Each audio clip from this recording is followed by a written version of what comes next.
Through two games, Coach, how would you assess what you've seen from McAllen and Jacob, and what's the kind of the report? How close has he been to being able to be in the mix? Yeah, I'm happy with where those guys have started. Obviously, there's a lot to improve on, but guys have played hard, made plays when they've come their way. I think it's just the beginning of what they're capable of, but do think that they've done a good job to this point. Ryan and Wes. What stands out about Florida's defense on film? They're good up front. They're good in the back end. They've got good players. Structure-wise, they do a couple things that give you some decisions to make, and on third downs, they're really multiple. Do a good job presenting that package and really make you work to earn it. Alec, I guess when you look at just the running game numbers in general this season, they've looked pretty good. How do you feel like your guys have executed in that area? Yeah, execution-wise, there's always another step to it. There's always another level to how you finish. There's another leverage to what your hat leverage is and how hard you really play. I do feel like the effort and strain has been good. I do still think tons of meat on the bone in terms of everything, not just the rushing. But so far, there's a good start. I think there's still a lot more. Patrick and then Boston. We've seen McAllen take a couple of short throws and do some after the catch with it. Is that something you guys saw on tape from UCX that he could be a guy that could rack up some yak yards and play with Boston? Yeah, 100%. He's athletic. He's explosive. Stepped out of one on Saturday that he got brought down on the first week, but was great to see, and 100% expect that from him. He told me that when he was at UC Davis that he did more blocking than everybody gave him credit for, but he really didn't get the coaching, didn't really understand it, and that your background in the offensive line really helped him in that regard because he was very willing to do that. Is that kind of what you encountered? Yeah, as far as him being willing and just hungry for knowledge, it's a credit to him and the work that he's put into it. There is some things with my background that naturally make a lot of sense to me, that the way that, when you hear it for the first time, maybe changes how you view certain blocks or certain techniques, but it's really a credit to him, just the work that he's put in to become more comfortable with that. I think if you ask him, going back to the spring, a lot of the stuff that he looks pretty solid at right now, you'd be scratching your head saying, man, I don't know if he's going to figure it out come the spring, but it's been a work and a really intentional mindset from him to get better in those areas. Casey then Ben.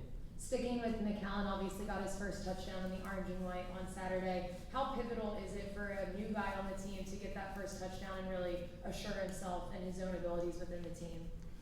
Yeah, I think he's got every reason to be confident, and if you're waiting for the big play to have confidence, you're probably waiting a little too long. It was awesome for him to go get that done and get to be there with his family and get to experience what that's like, and hopefully it's just the beginning for him, but as far as how it changes things, it really shouldn't.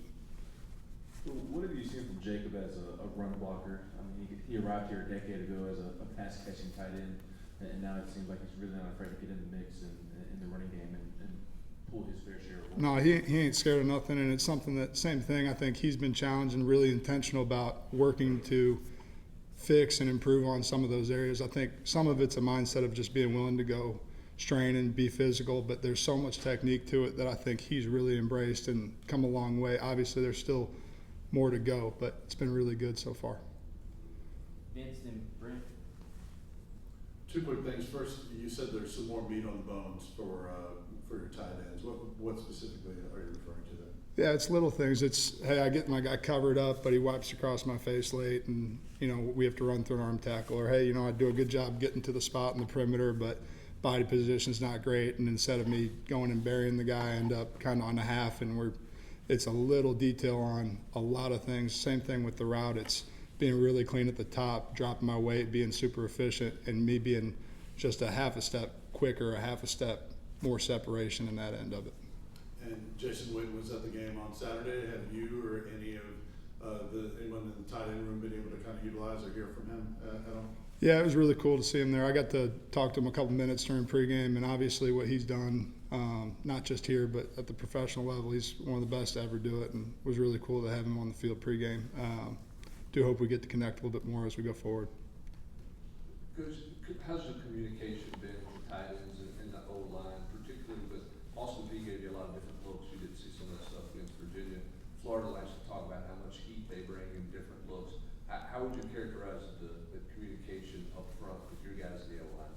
Yeah, it's one team, one heartbeat on a lot of fronts. I think for us, we've got to be an extension of the O-line, and it's something that, with the way we play and the environments you play in terms of crowd noise and volume and just the overall chaos of it, you're not always getting a call. You've got to be able to understand the structure and execute as if you are the center making the call. And I think that's something that we've done a pretty good job of. There were times, I think Saturday, where ended up a little bit gray here or there, could have made a different decision, but for the most part have been pretty solid as far as being on the same page with those guys. Ryan on the left. Alec, obviously did get to play a lot of depth in Saturday's game, but saw a little bit of Ethan in the Virginia game. How's he coming along so far, and what's maybe the next step he needs to take? Yeah, to be more of a factor? he's done a great job, and I think he's absolutely given himself a chance to play. Obviously want to play him more, and do think that in situations where you can do that, he'll be ready to answer the bell. I do think he's come a long way from the spring, even where he was at the beginning of training camp. He's got to continue to take steps and earn it every week in practice, but he's absolutely on the right track. Patrick. You talked a little about Florida's defense earlier. They have a new defensive coordinator. Have been any big changes from last season in terms of how they play?